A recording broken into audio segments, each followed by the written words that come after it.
नमस्कार जी, आपका बहुत बहुत स्वागत है सिविल सर्विस पाठशाला .यूपीएससी में। हम लोग पॉलिटी कर रहे हैं, पॉलिटी एंड गवर्नेंस के बारे में हम पढ़ाई कर रहे हैं और अभी तक हमने भाग 4 तक हमने जो वीडियो के माध्यम से पढ़ाई करी है, तो जो भाग 4 है वहाँ तक अभी हमने वीडियो के माध्यम से पढ़ा है एवं समझा है। आज हम करेंगे भाग 5 और भाग 5 में किसके बारे में दिया है? भाग 5 में दिया है संघ के बारे में, यानी यूनियन के बारे में। और यूनियन में आज हम किसका उल्लेख करने वाले हैं? भाग 5 में जो संघ है, संघ यानी यूनियन, उसमें जिसका उल्लेख हम करने वाले हैं वो है राष्ट्रपति, जो हमारे देश की सुप्रीमो होती है, पहली नागरिक होती है या पहला नागरिक होता है। तो उस वो क्या है कि हमारे देश की प्रथम नागरिक कौन होता है? राष्ट्रपति होता है। तो आज हम किसके बारे में पढ़ने वाले हैं? राष्ट्रपति के बारे में पढ़ने वाले हैं। अगर हम राष्ट्रपति के बारे में अभी पढ़ने से पहले अगर हम देखेंगे तो हमारे देश में क्या है? हमारे देश में संसदीय शासन व्यवस्था है। अगर हम शासन व्यवस्था की बात करें तो शासन व्यवस्था को किस तरह से डिवाइड किया गया है? एक तो संसदीय शासन व्यवस्था, एक है अध्यक्षात्मक शासन व्यवस्था। तो जो संसदीय शासन व्यवस्था है इसको हमने 2 भागों में बांटा है। 2 भागों में कैसे? एक है नाम मात्र कार्यपालिका, एक है वास्तविक कार्यपालिका। जो भारत की संसदीय शासन व्यवस्था है वो ऐसी है कि उसमें क्या नाम मात्र कार्यपालिका का प्रमुख तो राष्ट्रपति होता है, लेकिन वास्तविक कार्यपालिका का हम अगर प्रमुख देखते हैं तो जो वास्तविक शक्तियां जिसके पास होती है वो प्रधानमंत्री होता है। नाम मात्र भारत की जो संसदीय शासन व्यवस्था है इसके अंदर नाम मात्र कार्यपालिका की जो शक्तियां निहित है वो किसमें है? राष्ट्रपति में है। परंतु जो वास्तविक कार्यपालिका का जो भारत में जो वास्तविक कार्यपालिका का प्रमुख वो कौन है? प्रधानमंत्री। लेकिन आज हमने राष्ट्रपति के बारे में पढ़ना है। और जो अध्यक्षात्मक शासन व्यवस्था है या शासन प्रणाली है, यह ऐसी शासन प्रणाली है, ये कहाँ पे होती है? अमेरिका में। इसमें क्या होता है कि राष्ट्रपति के पास सारी वास्तविक शक्तियां होती है। लेकिन भारत में क्या है? भारत में वास्तविक शक्तियां, कार्यपालिका की वास्तविक शक्तियां भारत में प्रधानमंत्री के पास होती है और नाम मात्र की जो शक्तियां हैं वो राष्ट्रपति के पास होती है। इतना समझ आ गया? अब हम पढ़ते हैं अनुच्छेद वाइज। तो अनुच्छेद कैसा है? अनुच्छेद इसमें 52 से लेकर अनुच्छेद 61 तक किसके बारे में वर्णन किया गया है? राष्ट्रपति के बारे में। कैसे वो राष्ट्रपति भारत के लिए राष्ट्रपति होगा या उसको कैसे हटाया जाएगा, राष्ट्रपति की कैसी कैसी शक्तियां, वो हम अगली वीडियो में पढ़ेंगे। आज बस हम इतना सा पढ़ने वाले हैं कि जो भारत का राष्ट्रपति है, जो भारत का राष्ट्रपति है उसको वो किस तरह से चुना जाता है, या क्या उसके निर्वाचक मंडल में कौन कौन लोग होते हैं, या उनको कैसे हटाया जा सकता है भारत के राष्ट्रपति को। तो मैंने सबसे पहले आपको ये बात तो बता दी कि भारत के लिए क्या होगा? एक राष्ट्रपति होगा। और जो राष्ट्रपति है वो राष्ट्रपति जो होगा वो भारत का क्या होगा? पहला नागरिक होगा। फर्स्ट पर्सन उसको देश का किसी कंट्री का माना जाता है। या मैं भारत की बात करूंगा तो भारत में क्या है कि पहला नागरिक किसको? राष्ट्रपति को माना जाता है। अगर हम अनुच्छेद 52 देखेंगे, अनुच्छेद 52, तो आर्टिकल 52 क्या बोलता है कि भारत के लिए एक राष्ट्रपति, यानी जो भारत है, जो भारत की संसदीय व्यवस्था है उसके लिए एक राष्ट्रपति होगा। इसका वर्णन कौन करता है? अनुच्छेद 52। तो अनुच्छेद 52 में क्या परिचय दिया गया है? एक इंट्रोडक्शन दिया है कि भारत के लिए क्या होना चाहिए? एक राष्ट्रपति होना चाहिए, यानी प्रेसिडेंट, भारत के लिए एक प्रेसिडेंट होना चाहिए। अब अनुच्छेद 53 में अनुच्छेद 53 क्या बोलता है कि कार्यपालिका की समस्त शक्तियां राष्ट्रपति में निहित है। कि जो कार्यपालिका की जो समस्त शक्तियां होगी वो किस में निहित होगी? राष्ट्रपति में निहित होगी। वो कैसे निहित होगी? वो क्या करेगा कि जो उसके पास शक्तियां हैं, देखो जब कोई संसद के अंदर कानून बनने के लिए कुछ जाता है तो उस कानून तब बनता है जब कोई विधेयक जाता है लोकसभा में, राज्यसभा में, तो वो कानून कब बनता है? कानून तब बनता है जब राष्ट्रपति सिग्नेचर करता है। तो यहाँ भी वही कहा गया है कि जो अनुच्छेद 53 है, कार्यपालिका की समस्त शक्तियां किस में निहित है? राष्ट्रपति में निहित है। और राष्ट्रपति इसका प्रयोग स्वयं द्वारा, खुद के द्वारा, या अपने अधीनस्थ जो उनके नीचे है अपने अधीनस्थ अधिकारियों के द्वारा अपनी शक्तियों का प्रयोग करता है। अनुच्छेद 53 क्या बोलता है कि कार्यपालिका की समस्त शक्तियां किस में निहित है? राष्ट्रपति में निहित है। अनुच्छेद 54 क्या बोलता है कि राष्ट्रपति का निर्वाचन, भाई राष्ट्रपति अब चुना भी तो जाएगा, राष्ट्रपति कैसे चुना जाएगा? तो उसके लिए क्या निर्वाचक मंडल होता है? सबसे पहले तो आपने यह याद रखना कि जो हमारे देश के राष्ट्रपति है उनको अप्रत्यक्ष, यानी अप्रत्यक्ष रूप से चुना जाता है। उनको हम डायरेक्ट चुन के नहीं भेजते हैं। जो हमारे द्वारा एमएलए, हमारे द्वारा एमपी चुने गए होते हैं उनके द्वारा क्या होता है? उनके द्वारा राष्ट्रपति का निर्वाचन होता है। तो अगर आप देखेंगे कि राष्ट्रपति के निर्वाचन में कौन कौन लोग होते हैं, किन किन लोगों की भागीदारी से, किन किन लोगों के निर्वाचन के तहत राष्ट्रपति का निर्वाचन होता है। अगर हम ये समझे तो निर्वाचक मंडल क्या है, इसमें एल लिखा है मैंने, लोकसभा के निर्वाचित सदस्य यानी मनोनीत, नहीं समझना आपने, मनोनीत कोई भी नहीं होगा। जब राष्ट्रपति का चुनाव होगा तो निर्वाचित सदस्य जो होंगे वही राष्ट्रपति के निर्वाचन में वोट डाल सकते हैं। राज्यसभा के निर्वाचित सदस्य यानी राष्ट्रपति जो 12 सदस्यों को राज्यसभा में मनोनीत करता है वो भी क्या करेंगे, वो भी पार्टिसिपेट नहीं करेंगे चुनाव में, सिर्फ निर्वाचित। तो राज्यसभा के भी कौन हो गए, निर्वाचित सदस्य हो गए।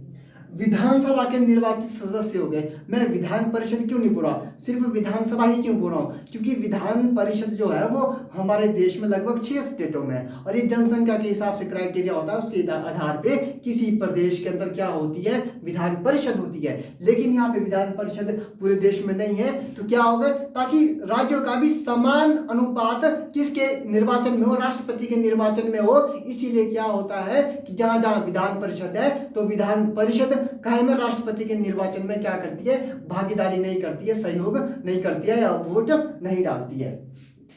तो मैंने लिखा है यहाँ पे विधानसभा के निर्वाचित, विधानसभा में जो निर्वाचित हो गए वही राष्ट्रपति के चुनाव में क्या कर सकते हैं, भागीदारी कर सकते हैं या वोट डाल सकते हैं। यहाँ मैंने डीपी लिखा है, दिल्ली एंड पौंडुचेरी। दिल्ली और पौंडुचेरी ऐसी हमारी यूनियन टेरिटरी है जहां पे विधानसभा भी है। ऐसे केंद्र शासित प्रदेश है दिल्ली और पौंडुचेरी जहां पे क्या है कि विधानसभा भी है। तो वहां के भी जो विधानसभा के निर्वाचित सदस्य हो गए दिल्ली और पौंडुचेरी के, वो क्या करेंगे, वो राष्ट्रपति के निर्वाचन में अपना क्या करेंगे, वोट डाल सकते हैं। तो अनुच्छेद 54 समझे आप, राष्ट्रपति के निर्वाचन में कौन कौन लोग होते हैं। अब अगर हम पढ़ेंगे अनुच्छेद 55 राष्ट्रपति की निर्वाचन पद्धति, कि भाई अब राष्ट्रपति का निर्वाचन जो लोग करेंगे उन्होंने मैंने बता दिया कौन कौन लोग करेंगे। अब क्या होता है कि भाई जो पद्धति क्या होती है, निर्वाचन पद्धति मतलब कैसे किस पद्धति के आधार पर चुना जाता है। यहाँ मैंने लिखा एकल संक्रमणकालीन हस्तांतरणीय अनुपातिक गुप्त मतदान। क्या होता है कि जो राष्ट्रपति का निर्वाचन पद्धति होती है, आपने कंफ्यूज नहीं होना है, ये क्या लिखा है, एकल संक्रमणकालीन हस्तांतरणीय अनुपातिक गुप्त मतदान के तहत क्या होता है, राष्ट्रपति का निर्वाचन होता है। मैंने यहाँ पे एकल लिखा है, तो एकल से अर्थ ये होता है कि अब क्या होता है कि मैं तो राष्ट्रपति के चुनाव में क्या कर सकता हूँ, वोट नहीं डाल सकता, मैं एक आम नागरिक हूँ। लेकिन मेरे द्वारा जो विधायक चुना गया है, मेरे द्वारा जो एमपी चुना गया है, वो एकल मतलब अकेले ही क्या करता है, हम सभी की तरफ से क्या करता है, राष्ट्रपति के निर्वाचन में क्या कर सकता है, वो अपना वोट डाल सकता है। और क्या होता है, वैसे तो सभी को पता होता है कि हमने किसको वोट देना है, लोगों को पता होता है कि इस पार्टी का चेहरा राष्ट्रपति के लिए है या बी पार्टी का चेहरा ये है। लेकिन फिर भी इसमें क्या होता है, गुप्त मतदान होता है, यानी जो एमएलए या एमपी जाके वोट डालते हैं वो कैसे डालते हैं, गुप्त मतदान करते हैं। तो अगर आपसे प्रश्न आता है ना कि किस तरह की पद्धति है, तो एकल संक्रमणकालीन हस्तांतरणीय अनुपात गुप्त मतदान प्रणाली के तहत राष्ट्रपति का क्या होता है, चुनाव होता है, उसकी पद्धति होती है। अब आता ये चीज की भाई कैसे निकाला जाता है, वोट जो निकाला जाएगा ना कि किस वोट के तहत, कितने वोट के तहत राष्ट्रपति चुना गया है, या जो हमारे एमएलए या हमारे एमपी जो वोट डालते हैं वो किस तरह से उनका रेशो निकाला जाता है वोट का। तो अगर आप देखेंगे राज्य की जनसंख्या बटे कुल विधायक, अगर हमने एक विधानसभा की, अगर एक विधानसभा का हमने चुनाव का रेशो निकालना है, वोटों का रेशो निकालना है, वोट का रेशो निकालना है, तो हम कैसे निकालेंगे, राज्य की कुल जनसंख्या, जिस स्टेट में विधानसभा है, एक विधानसभा का अलग अलग होगा ना हर विधानसभा का, वैसे ही अगर देखा जाए हिमाचल प्रदेश का अगर निकाली हम राष्ट्रपति के चुनाव के समय वोट का रेशो निकाले अगर हम तो कैसे निकालेंगे, राज्य की जनसंख्या। यहाँ पे क्या आ जाएगा, राज्य की जनसंख्या कितनी है, जैसे भारत में हिमाचल प्रदेश की 68 लाख के लगभग जनसंख्या है, तो इस तरह की पॉपुलेशन है, 68 लाख के लगभग पॉपुलेशन कहाँ है, 2011 की जनगणना के हिसाब से हिमाचल प्रदेश की है। तो राज्य की कुल जनसंख्या बटे कुल विधायक, मतलब हिमाचल प्रदेश में कुल कितने लेजिस्लेटिव मेंबर है, यानी 68 मेंबर भी हिमाचल प्रदेश में 68 है, 68 है, तो 68 मेंबर, राज्य की जनसंख्या बटे कुल विधायक बराबर है 1/1000, बराबर है 1/1000। और इस हिसाब से क्या करते हैं हम, जो एक विधानसभा का जो वोट रेशो है या वोट निकालने की एक पद्धति है, वो इस तरह से हम निकालते हैं।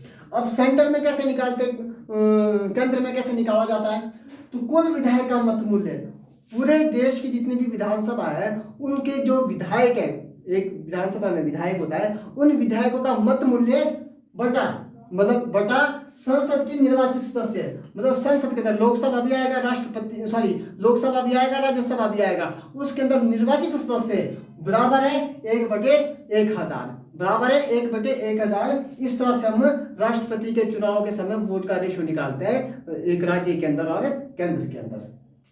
इतनी बात क्लियर होगी। अब आता है कि कौन बनेगा राष्ट्रपति, यानी राष्ट्रपति कौन बन सकता है। मैं और आप एक आम आदमी भी देश का कोई खड़ा हो सकता है राष्ट्रपति के चुनाव में?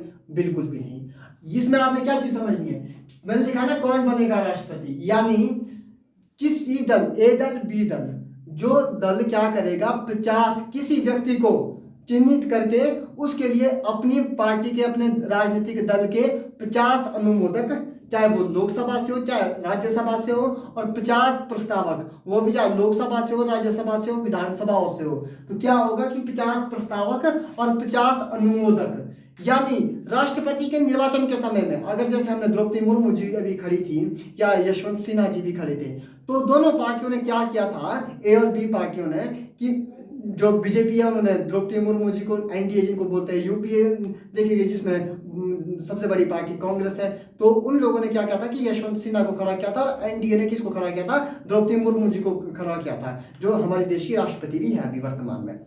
तो उसमें क्या होता है कि वही व्यक्ति नॉमिनेशन भर सकता है जिसके लिए किसी राजनीतिक दल के 50 अनुमोदक, 50 प्रस्तावक नॉमिनेशन के समय ये कहे कि हाँ ये हमारा कैंडिडेट है, हम इसके लिए 50 लोग प्रस्तावक है, 50 लोग अनुमोदक है। वो लोग चाहे राज्यसभा के हो चाहे लोकसभा के हो, निर्वाचित होने चाहिए, लोकसभा के हो, राज्यसभा के हो और विधानसभा से कहीं से भी हो सकता है। 50 प्रस्तावक, 50 अनुमोदक, वही व्यक्ति राष्ट्रपति बनने के लिए नॉमिनेशन भर सकता है। याद रखना, नॉमिनेशन भर सकता है।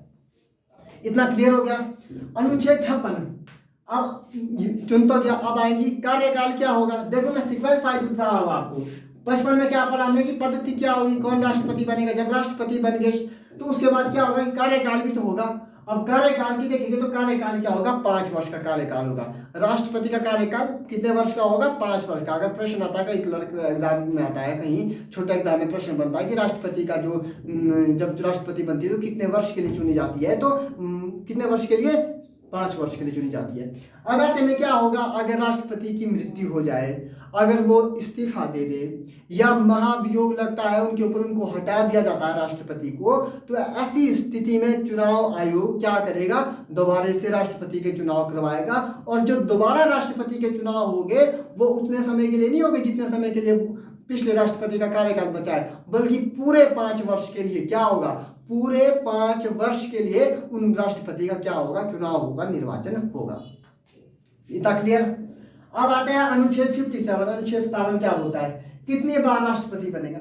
यानी क्या है, जैसे अमेरिका जैसे देशों में क्या है कि यहाँ 2 बार ही राष्ट्रपति बन सकते हैं, लेकिन भारत में क्या है कि भारत में ये कोई लिमिटेशन नहीं है, भारत में कोई भी सीमा तय नहीं की गई है कि भारत का कोई राष्ट्रपति कितनी बार बन सकता है। यहाँ पे 5 बार भी बन सकते हैं, यहाँ पे 4 बार, 5 बार, जितनी बार वो बनना चाहे, जब तक उनकी मृत्यु नहीं होती है तो वो तब तक देश में क्या है कि भारत में राष्ट्रपति बन सकता है। अमेरिका में क्या है, यहाँ यूएसए में ऐसा होता है कि 2 वर्ष के बाद कोई भी राष्ट्रपति नहीं बन सकता है, लेकिन भारत में क्या है, जितनी मर्जी समय तक वो चाहे वो भारत का राष्ट्रपति बन सकता है। अगर उसके लिए 50 प्रस्तावक और 50 अनुमोदक है तो वो कितनी भी बार भारत का राष्ट्रपति बन सकता है, कोई भी लिमिटेशन नहीं है, कोई भी सीमा तय नहीं की गई है।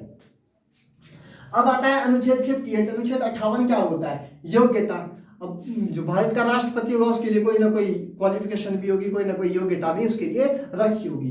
अगर हम योग्यता की बात करें तो क्या होना चाहिए, सबसे पहले वो भारत का नागरिक होना चाहिए। कई बार प्रश्न बन जाता है कि क्या क्या योग्यता होती है भारत के राष्ट्रपति के लिए, तो 58 में क्या दिया गया है, क्वालिफिकेशन दी गई है, वो भारत का नागरिक होना चाहिए, उसकी आयु 35 वर्ष होनी चाहिए, 35 उसकी उम्र होनी चाहिए। अगर ऐसा हो गया कि 35 साल के लिए 1 दिन बचा है तब भी वो क्या कर सकते हैं, तब भी वो राष्ट्रपति के चुनाव में खड़े नहीं हो सकते हैं।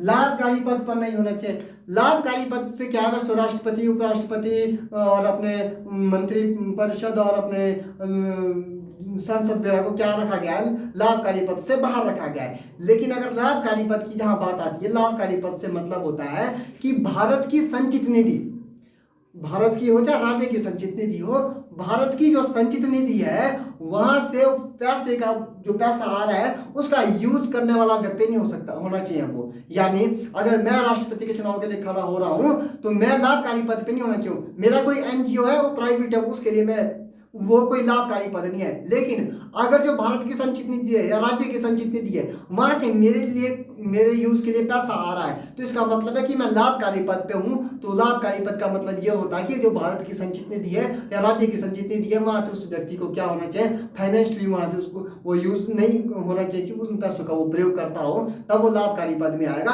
अगर अन्य कोई एनजीओ चला रहा है, अन्य कोई सोसाइटी चला रहा है, तब वो लाभकारी पद में नहीं आएगा। तो वो लाभकारी पद पे भी नहीं होना चाहिए। दूसरा, लोकसभा का मेंबर बनने की योग्यता रखता हो, मतलब लोकसभा की क्या होना चाहिए, वो जो मेंबर बनने की, लोकसभा सदस्य बनने की क्या करना चाहिए, उसका योग्यता उसकी होनी चाहिए, तभी वो भारत के राष्ट्रपति के निर्वाचन में, सॉरी चुनाव में खड़ा हो सकता है। इतना क्लियर। 58 में तो दिया है कि क्या क्या होना चाहिए, मैंने आपको बता दिया ये होना चाहिए, भारत का नागरिक होना चाहिए, 35 वर्ष आयु होनी चाहिए। लेकिन 59 क्या बोलता है, क्या नहीं होना चाहिए, जो राष्ट्रपति के लिए चुनाव में खड़ा होगा उसमें क्या नहीं होना चाहिए। वो ये नहीं होना चाहिए, वो एक तो दिवालिया नहीं होना चाहिए। दिवालिया समझिएगा ना, कंगाल बोलेगी जिसको, कंगाल टाइप, कि उसको बैंकों ने दिवालिया घोषित किया हो कि बैंक से उसने लोन लिया और चुकाया ना हो, तो ऐसे व्यक्ति को दिवालिया कहा जा सकता है। दूसरा, लोकसभा और राज्यसभा या विधानसभा, लोकसभा, राज्यसभा या विधानसभा में किसी वो कोई ऐसा नहीं होना चाहिए कि वो विधानसभा का मेंबर हो या वो लोकसभा का सदस्य हो या राज्यसभा का सदस्य हो। अगर वो होता है ऐसी स्थिति में तो उसको क्या है कि अपने पद से त्याग पत्र देना पड़ेगा अगर उसको राष्ट्रपति चुनाव में खड़ा होना है। ठीक है, अब अनुच्छेद 60 आएगा, सब कुछ हो गया, अब शपथ भी तो लेनी है। तो शपथ का क्या है कि शपथ का जो उल्लेख है वो अनुच्छेद कौन से में दिया गया है, 60 में दिया है शपथ के बारे में, कि जो भारत का राष्ट्रपति होगा वो आर्टिकल 60 के तहत, अनुच्छेद 60 के तहत क्या करेगा, शपथ लेगा।